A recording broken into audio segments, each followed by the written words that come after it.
5배가 넘어요. 야. 5배요? 배불렀죠, 이분. 예. 깜짝 놀랐습니다. 자, 그러면 이제 외도가 이제 발각이 났어요. 예. 아내의 외도든 남편의 외도든. 그럼 이제 고민하게 될 거 아니겠어요? 내가 도대체 이 남자와 내가 앞으로 계속 살아야 되는 것이냐, 살을 맞대고. 여자 입장은 이 여자와 살아야 될 것이냐.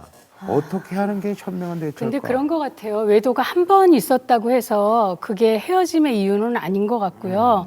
어떻게 보면 그게 부부관계를 더 굳건히 해줄 수도 있죠, 사실은.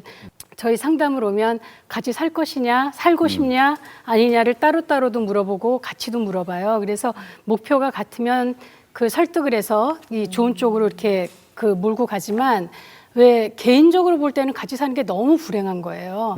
이런 경우에는 사실은 다른 방식으로 접근을 해볼 때도 있고요.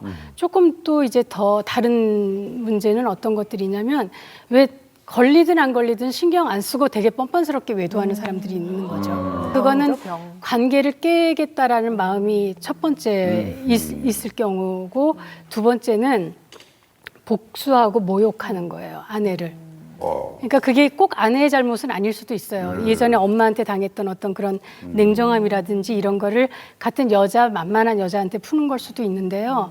그런 남자들이 요즘 꽤 많아지고 있다는 것도 좀 문제인 것 같아요. 이혼에 대한 메시지일 수도 있지만은 우리 심리적으로 보면 적극적으로 아내나 저 남편에게 말을 못 하는 거예요.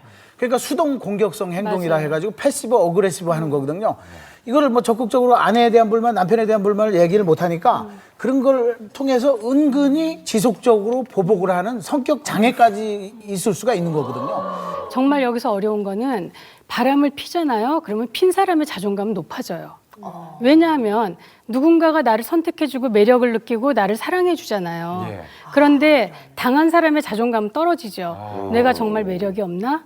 내가 그렇게 저 사람한테 하찮은 존재였나? 이런 생각이 들죠. 그러니까 보면 아까 왜 내연녀가 전화하고 이런 게 그 사람은 둘이 만나서 얘기할 때 내 아내는 이런데 당신은 이렇다고 계속 축혀주고 그리고 또 아내를 막 깎아내렸겠죠. 그럼 이건 뭐 남자나 여자나 마찬가지지만 그런 경우에 그 여자는 굉장히 자존감이 높아진 거죠.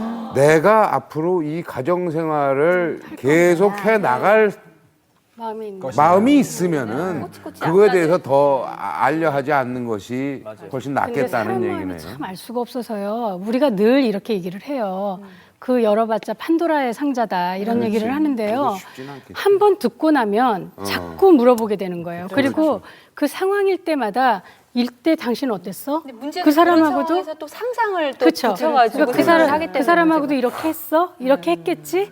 이런 생각을 하니까 자꾸 자기한테 더 괴로워지는데 소위 패닉 상태에 빠지게 되는데 그때는 냉정하게 한번 생각을 해봐야 돼요. 내가 이 인간을 용서하고 살 건지 데리고 살 건지 맞아요. 아니면 깨끗하게 갈라질 건지. 그래서 만약에 깨끗하게 갈라질 거면은 뭐 증거도 잡고 해야 되는데 만약에 그냥 용서하고 살 거면은 사실 그런 현장을 보거나 하면은 그게 잊혀지지가 않거든요. 그러니까 차라리 안 보시는 게 나아요. 용서라는 게 참 어려운데요. 10년 후에 내가 지금 돌아봤을 때 어떻게 한 것이 잘하는 것인지 생각해 보라고. 그러니까 이 부인 쪽에서 이런 마음이, 그러니까 그래도 뭐 더 이상 캐지 말고 살아야겠다 이런 마음이 들기 위해서는 남편의 역할이 굉장히 중요하죠. 그리고 이 내연녀가 전화를 했을 때는 대부분의 케이스에서는 그 외도하는 그 관계가 깨지게 돼 있어요. 왜냐하면 절대 웬만한 남성들은 자기 가정을 깨고 내연녀를 계속 지속할 상황이 없거든요. 그런 생각을 안 해요. 그러니까 이 남자가 말은 나한테 굉장히 확신감을 주지만 자기 본처하고 관계를 지속하기 때문에 답답해서 연락을 한다라는 거죠. 대개의 경우는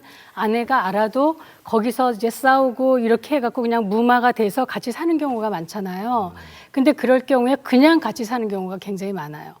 그러니까 그냥 없었던 일로 치고라고 생각하지만 아내의 마음은 굉장히 막 속이 제대로 막 정리가 안 된 구글구글 상태로 그냥 그렇죠. 뭐 예, 그러니까 질끈 눈 감는 그쵸. 식으로 그런 관계에서 가면 아이들이 그걸 보는 거예요. 제가 이제 얼마 전에 상담한 경우도 5살이 됐는데 애가 태어나서 남편이 바람을 폈고 그때부터 부부관계도 안 하고 각방을 쓰는 거예요. 근데 남편이 미우니까 물도 안 떠다 주는 거죠.